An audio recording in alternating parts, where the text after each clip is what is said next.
Good morning students, so welcome to our channel personal tutor और मैं आपकी Sophia ma'am आपके लिए केमिस्ट्री की एक और नई वीडियो के साथ हैं।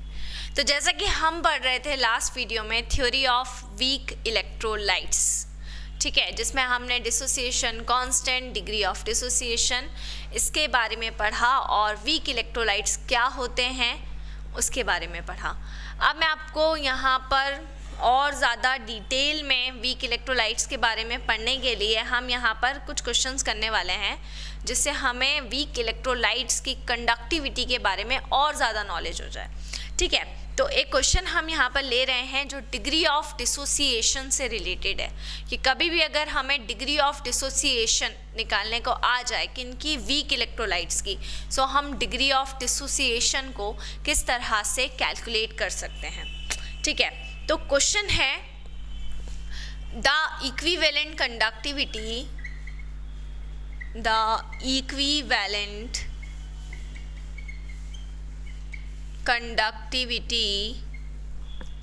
of n by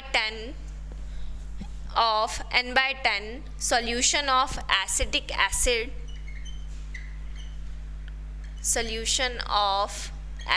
acid at 25 degrees Celsius is 14.3 ohm inverse. Calculate the degree of dissociation. ठीक है, यह आपको क्वेश्चन दिया हुआ है ना।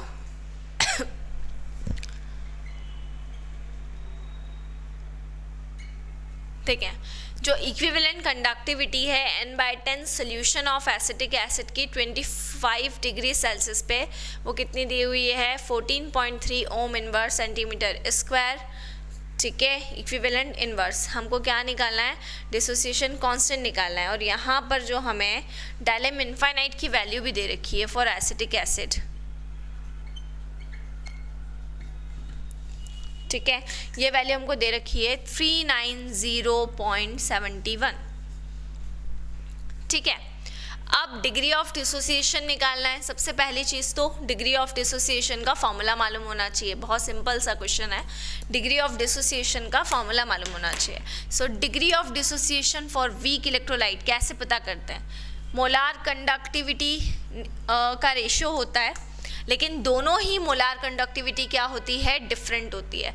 जो ऊपर हम मोलार कंडक्टिविटी रखते हैं वो मोलार कंडक्टिविटी कंसंट्रेशन C पर होती है। नीचे जो मोलार कंडक्टिविटी हम रखते हैं वो इनफाइनाइट डाइल्यूशन पर होती है।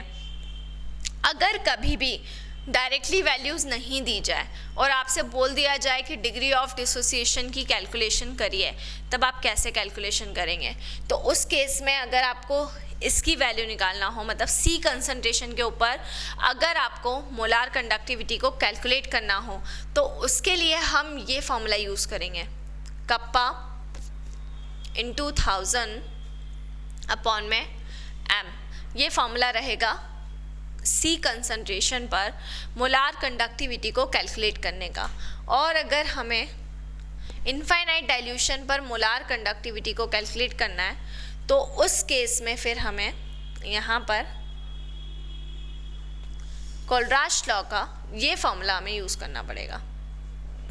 ठीक है, तो ये दो फॉर्मूले रहेंगे जिसकी हेल्प से हम इनफाइनाइट डाइल्यूशन और कंसंट्रेशन C के ऊपर मोलार कंडक्टिविटी निकाल सकते हैं। ये दोनों ही फॉर्मूले और इसको हम कैसे एक्सपांड करते हैं वो मैंने आपको कोलराश लॉ वाली वीडियोस के अंदर बताया हुआ है। तो जो भी बच्चे ये वाली वीडियो देख रहे हैं वो उधर से जाके देख लें तो उनको और क्लियर हो जाएगा। ठीक है, तो degree of dissociation alpha, C concentration पर मोलार कंडक्टिविटी और इनफाइनाइट डाइल्यूशन के ऊपर मोलार कंडक्टिविटी, दोनों को कैलकुलेट करना है। So alpha is equals to C concentration के ऊपर मोलार कंडक्टिविटी देखिए दे रखी है आपको। अभी यहाँ पर मोलार कंडक्टिविटी की जगह पे आपको इक्विवेलेंट कंडक्टिविटी दे रखी है, तो कोई बात नहीं, यही सेम रेशो इक्विवेलेंट कंडक्टिविटी के लिए हो जाएगा।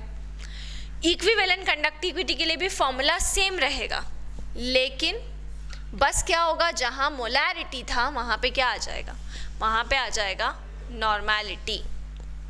ठीक है, अब ये कंफ्यूज करने के लिए दिया हुआ है कि यहाँ पर जो आपकी ये वाली जो वैल्यू है 14.3 है ना, ये डायरेक्टली आपको दे रखी है, इसकी वैल्यू दे रखी है, सीधे सीधे क्वेश्चन में लिखा हुआ है the equivalent conductivity of n/10 solution of acetic acid at 25 degree Celsius is 14.3 ohm inverse centimetre square equivalent inverse.